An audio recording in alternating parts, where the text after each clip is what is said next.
Rashid was not poor, but he was not living either. Every morning he woke up before the alarm rang, not because he was disciplined, but because worry never let him sleep properly. He lay on his bed, staring at the ceiling fan, counting how many years had passed since he told himself, "Next year will be different." He was 28 when he said it the first time, 32 when he said it again. Now he was 37, still waiting. Rashid lived in a small rented house at the edge of the city, not too far from people, not too close either, just enough to feel invisible. Each day followed the same routine. Wake up, drink tea without taste, leave for work without hope. He worked as a clerk in a private office. The salary was enough to survive, not enough to dream.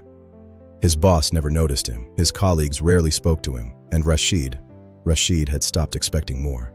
When Rashid was younger, he wanted to start his own business, not a big one, just something small, something he could call his own. He used to imagine a small shop, his name on the board, customers greeting him with respect. But life happened. Family responsibilities, bills, fear. Whenever he thought about starting, a voice inside him said, "What if you fail? What if people laugh? What if you lose what little you have?" So he stayed quiet, safe, stuck. One evening, Rashid sat alone with a notebook. He was calculating his savings. After years of careful saving, the total came to 1,20,000, 120,000. He stared at the number. For some, it was nothing. For Rashid, it was everything. He whispered, "This is not enough."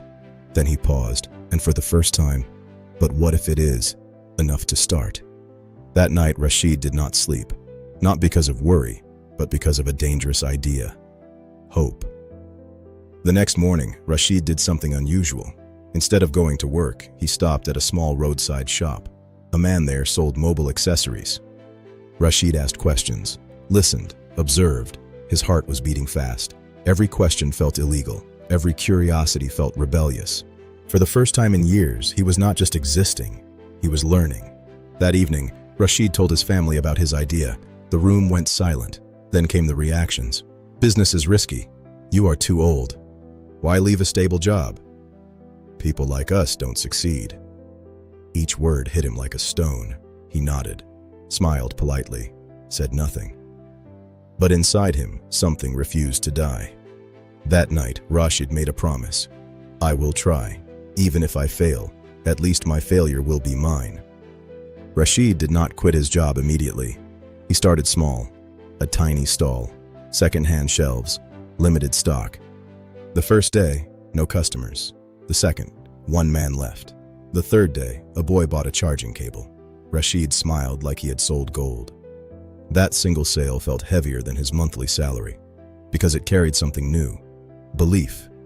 Success did not come quickly. There were days when Rashid sold nothing, days when he questioned his decision, days when he wanted to quit. He faced losses, made mistakes, but something had changed. Even on bad days, he felt alive, tired, but alive.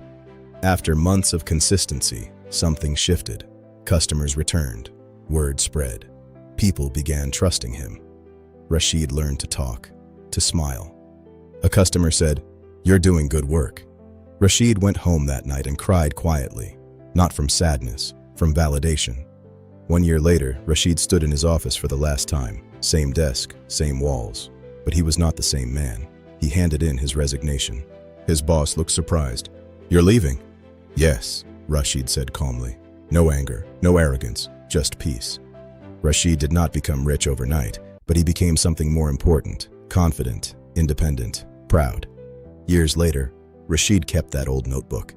He never crossed it out, because that number was not small. It was the beginning of everything. You don't need millions to start.